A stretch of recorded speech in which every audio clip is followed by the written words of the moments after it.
Integridad. Integridad es algo tan importante algo que necesita toda persona en el mundo entero. Muy pocas personas son halladas íntegras. Aún el sistema educativo necesita comprender una educación integral que tenga en cuenta tanto el cuerpo como el alma como el espíritu de la persona. El pan integral, por ejemplo, es un ejemplo de la palabra integridad. Acá tenemos un pan integral. Cuando tú partes el pan integral por la mitad, obtienes que lo de afuera y lo de adentro tiene que ser igual, tiene que reflejar tanto lo de afuera como lo que es por dentro. No hay que imitar. Y aparte el pan integral es saludable. Una persona que es íntegra es como el pan integral, es saludable. Es una persona que hace bien, no solamente a los que le rodean, sino a toda una sociedad. ¿Cuánto necesitamos personas íntegras? Lo que hace externamente una persona íntegra lo vive interiormente. Y es muy importante pensar en eso. Una persona íntegra no aparenta, como lo hicieron en su época los escribas y fariseos. Los escribas y fariseos eran personas que decían que eran perfectas, decían que eran buenas, daban limosnas a los demás, decían servir a Dios, amar a Dios, vivían una vida religiosa que aparentaba en ellos algo bueno, algo que los hacía ver como los mejores, como personas a seguir en su ejemplo, en su moralidad. Pero, ¿qué pasaba adentro de su corazón? ¿Qué pasaba realmente en su vida? ¿Realmente lo que hacían lo hacían de corazón o lo hacían por los demás, por las personas? Jesucristo conocía bien el corazón de ellos y por eso les habló tan duramente. Entonces habló Jesús a la gente y a sus discípulos diciendo: en la cátedra de Moisés se sientan los escribas y los fariseos. Así que todo lo que os digan que guarden, guardadlo y hacedlo, pero no hagáis conforme a sus obras, porque dicen, pero no hacen. Atan cargas pesadas y difíciles de llevar y las ponen sobre los hombros de los hombres, pero ellos ni con un dedo quieren moverlas. Antes bien, hacen todas sus obras para ser vistos por los hombres, pues ensanchan sus filacterias y extienden los flecos de sus mantos, aman los primeros asientos en las cenas, las primeras sillas en las sinagogas, las salutaciones en las plazas y que los hombres los llamen rabí, rabí.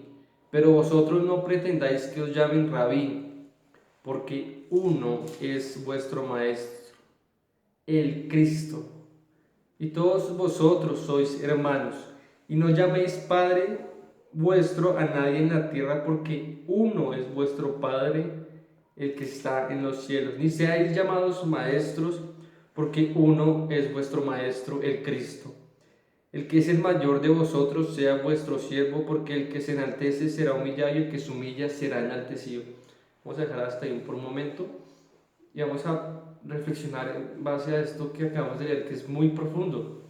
Nos habla de unas personas escribas y fariseos que estudiaban la Biblia, la tenían de memoria, aprendían, la recitaban, las leyes, los mandamientos: no harás tal, no harás tal, harás tal, y le decían hacia el pueblo, hacían que las personas apedrearan a los pecadores, y para ellos no, ellos creían que no eran malos, ellos se creían muy buenos, ellos aparentaban realmente, les gustaba que eligieran maestro, muy parecido al humanismo también, que dice: no, dígame doctor, dígame ministro, presidente, dígame pastor. Algunos pastores que solamente les importa que le digan pastor, pero se les olvida que necesitan primero vivir una vida íntegra. Y vivir una vida íntegra es pensar primeramente en lo de adentro. No si estás bien vestido, si te peinaste hoy, si te echaste perfume, eso es apariencia. Sí, es importante arreglarnos, vestirnos, pero no es lo más importante. Lo más importante es lo de adentro. No importa tanto si la chica va con la falda larga y no, solamente así puedes entrar. ¿Y cómo está el corazón de ella? ¿Sí? ¿De qué sirve que la obligues a vestirse de esa manera? A que obligues al muchacho a vestirse de tal manera. Primeramente, mira su corazón. ¿Qué hay en su corazón? No procures tanto estudiar y acumularte información para que te digan doctor, ingeniero, maestro. Cuando tu vida no es agradable delante de Dios, eso no sirve para nada. Para que la gente te salude, eso no es integridad, realmente es lo contrario, es hipocresía. Y los hipócritas solo buscan eso, su propia gloria. Mas el que no es hipócrita reconoce su condición, reconoce que es un pecador, porque somos pecadores. En nuestro corazón llevamos la herencia de Adán y Eva, la herencia del pecado. Somos adúlteros, fornicarios, homicidas, somos codiciosos, ávaros, mentirosos, etcétera, etcétera. En nuestra condición natural, alejados de la gracia de Dios, estamos condenados a morir en el infierno. Eso es lo que merecemos, eso es lo que nuestra condición natural nos lleva. Pero en Cristo Jesús, humillándonos de corazón, reconociendo nuestra condición natural, el Señor escucha nuestra oración, el Señor escucha al que se humilla de corazón delante de Él y se arrepiente y cree en Él. Por eso dice, porque el que se enaltece será humillado y el que se humilla será enaltecido. Y sigue más adelante, vamos a ir al versículos 27 al 28.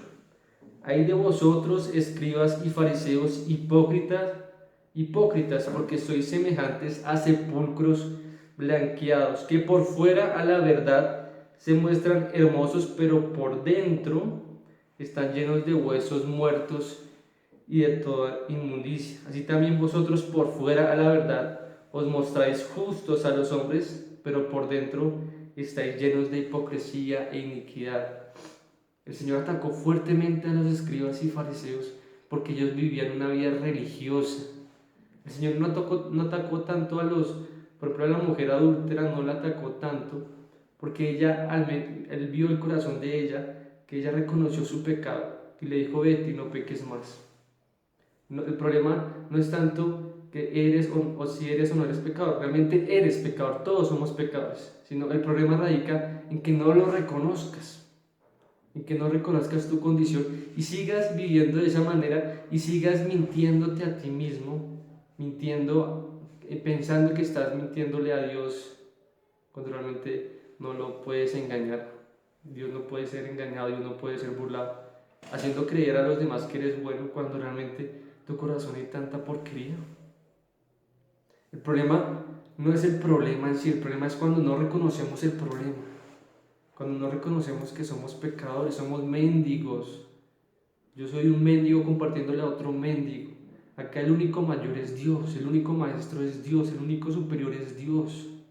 Nosotros, los humanos, los seres humanos, somos semejantes. La única diferencia y la diferencia más importante entre una persona que no conoce a Cristo y una persona que conoce a Cristo es Cristo. Y Cristo hace que haya un nuevo nacimiento y que nuestro interior sea cambiado y renovado poco a poco en ese proceso llamado santificación. Cuando nos humillamos ante Él, lo reconocemos en nuestras vidas día a día, Él va limpiando esas áreas sucias en nuestra vida y cambiándolas y reemplazando lo malo por lo bueno. Y eso es precioso, es hermoso, pero para ello tenemos que dejar de ser como los hipócritas, dejar de aparentar y ser sinceros delante de Dios, decir, Señor, no puedo sin ti, Señor, mis obras no valen, solamente vale tu obra, la obra redentora de Cristo Jesús. No seamos como los hipócritas que aparentan lo que no son, con el fin de ser solamente aludidos por los hombres. Ellos se engañan a sí mismos y a nadie más. La integridad es mucho mejor que los bienes materiales, por lo tanto, busquémosla, busquemos ser por fuera lo que somos por dentro, busquemos ser por dentro lo que somos por fuera, que eso sea bondad, que eso sea la gracia del Señor inundando nuestras vidas, de tal manera que nuestro ser, nuestra vida, sea una vida que agrade a Dios primeramente. Proverbios capítulo 19, versículo 1 dice: mejor es el pobre que camina en integridad que el fatuo de labios perversos. Y eso es muy importante. Si tuviéramos personas íntegras gobernando nuestros países, la sociedad que viviríamos actualmente, crean que sería algo mejor, mucho mejor. Pero la cosa es que la corrupción del hombre es tan terrible que la mentira y el engaño son los valores principales que han gobernado nuestros días, que han gobernado el sistema, que han gobernado este mundo, lamentablemente. Pero el Señor dice: mejor es el pobre, mejor es que si te desprecian por andar en integridad, para mí eso es mejor. Si te quitan un empleo, si pierdes un trabajo porque anduviste en integridad, para mí eso es mejor. Dios nos está diciendo eso: anda en integridad, eso es mejor que las riquezas, es mejor que el reconocimiento, es mejor que la educación, que el estudio, es mejor que cualquier otra cosa. Tu integridad es mejor en integridad. Proverbios 28:6 también nos habla de eso. Mejor es el pobre que camina en integridad que el rico y de perversos caminos. Hay mucha gente que se ha hecho rica a costas de mentiras, de engaños, de hipocresía. El pobre, el Señor hace esa comparación, a un pobre que anda en integridad, para mí es mejor que ese rico. Esas riquezas para mí no son riquezas, la riqueza verdadera es la integridad. La integridad es una riqueza que perdura realmente en la eternidad y que Dios aplaude, que Dios valora en el ser humano. Pero la integridad no es sinónimo de perfección, sino de reverencia ante Dios. No significa que el íntegro es perfecto, sino que el íntegro es una persona que se humilla ante Dios, que lo reconoce en su corazón. Proverbios 28:13: el que oculta sus pecados no prosperará, pero el que los confiesa y se aparta de ellos alcanzará misericordia. Una persona íntegra reconoce sus pecados, los confiesa delante de Dios y se aparta de ellos. Confesar nuestros pecados delante de Dios y alejarnos de ellos es ser íntegros. Lucas capítulo 18, versículos 9 al 14. Dice así la palabra de Dios: a unos que confiaban en sí mismos como justos y menospreciaban a los otros, también dijo esta parábola: dos hombres subieron al templo a orar. Uno era fariseo y el otro publicano. El fariseo, puesto en pie, oraba consigo mismo de esta manera: Dios, te doy gracias porque no soy como los otros hombres, ladrones, injustos, adúlteros, ni aun como este publicano. Ayuno 2 veces al día, a la semana, diezmo de todo lo que gano. Pero el publicano, estando lejos, no quería ni aun alzar los ojos al cielo, sino que se golpeaba el pecho diciendo: Dios, sé propicio a mí, pecador. Os digo que éste descendió a su casa justificado antes que el otro, porque cualquiera que se enaltece será humillado, y el que se humilla será enaltecido. Otra vez nos enseña la palabra de Dios. Ante Dios debemos humillarnos porque todos hemos pecado. El publicano, el fariseo en un primer momento actuó de una manera soberbia, orgullosa. Él no oraba con Dios, él oraba consigo mismo. Un religioso no ora con Dios, un religioso ora consigo mismo. Un religioso busca agradarse a sí mismo. Un religioso no reconoce para nada su pecado. Una persona que realmente es íntegra reconoce su pecado y le pide perdón a Dios, se humilla ante Él y lo reconoce en su corazón. Y esa persona verdaderamente sí es oída por Dios, porque reconoce su condición realmente natural y su incapacidad delante de Dios. Romanos capítulo 5, vamos a ir a Romanos 5, 12. Romanos 5, 12 al 20. Romanos 5, 12 al 20. Y dice así la palabra de Dios: por tanto, como el pecado entró en el mundo por un hombre, y por el pecado la muerte, así la muerte pasó a todos los hombres, por cuanto todos pecaron. Antes de la ley ya había pecado en el mundo, pero donde no hay ley no se inculpa de pecado. No obstante, reinó la muerte desde Adán hasta Moisés, aún en los que no pecaron a la manera de la transgresión de Adán, el cual es figura del que había de venir. Pero el don no fue como la transgresión, porque si por la transgresión de aquel uno muchos murieron, la gracia y el don de Dios abundaron para muchos por la gracia de un solo hombre, Jesucristo, y con el don no sucede como en el caso de aquel uno que pecó, porque ciertamente el juicio vino a causa de un solo pecado para condenación, pero el don vino a causa de muchas transgresiones para justificación. Si por la transgresión de uno solo reinó la muerte, mucho más reinarán en vida por uno solo, Jesucristo, los que reciben la abundancia de la gracia y del don de la justicia. Así que, como por la transgresión de uno vino la condenación a todos los hombres, de la misma manera por la justicia de uno vino a todos los hombres la justificación que produce vida. Así como por la desobediencia de un hombre muchos fueron constituidos pecadores, así también por la obediencia de uno muchos serán constituidos justos. La ley pues se introdujo para que el pecado abundara, pero cuando el pecado abundó, sobreabundó la gracia.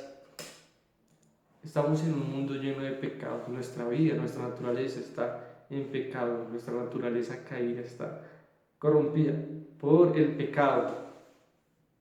Pero Jesucristo vino a morir en la cruz para vencer al pecado. Él realmente fue el único, es el único perfecto. Él no era un hombre común y corriente. Realmente él no nació con una naturaleza pecaminosa. Él vino de forma encarnada, nació de una virgen a quien muchos adoran, pero ella no debe ser adorada. Ella fue una sierva de Dios, gracias a Dios que la usó, pero fue una sierva de Dios. Jesucristo vino a morir en la cruz, era el propósito principal.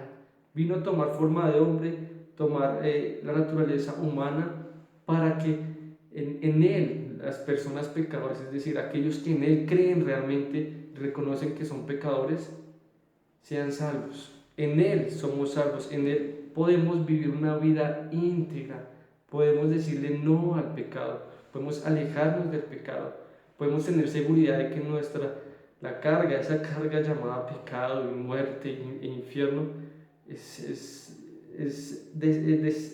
totalmente resuelta. El Señor ya llevó eso a la cruz, ya podemos estar tranquilos. Y puedes vivir tranquilo si confías en Cristo Jesús. Puedes vivir en integridad si caminas en Cristo Jesús. Pero si no vives para Cristo Jesús, si no crees en Cristo Jesús, eres un hipócrita, un religioso, que te engañas realmente a ti mismo y morirás en el infierno con ese engaño. Por lo tanto, confía en Cristo Jesús, cree en Él, vive en integridad. Vivir en integridad es lo mejor, vive para Cristo Jesús, que Él sea cambiando tu vida, que Él sea dirigiendo tus pasos, dale el timón de tu vida, con el control total de todos tus pensamientos, de todas tus acciones. No es fácil, a veces caemos, pero aunque 70 veces caiga el justo, el Señor lo levantará. El Señor nos levanta cuando confiamos en Él, pero cuando nos creemos autosuficientes y no lo reconocemos, caeremos y no volveremos a ser levantados. Por lo tanto, integridad es confianza total en Dios, es creer en Él, es vivir en su voluntad. Proverbios 28, 18: el que en integridad camina será salvo, pero el de perversos caminos caerá. en alguno de ellos.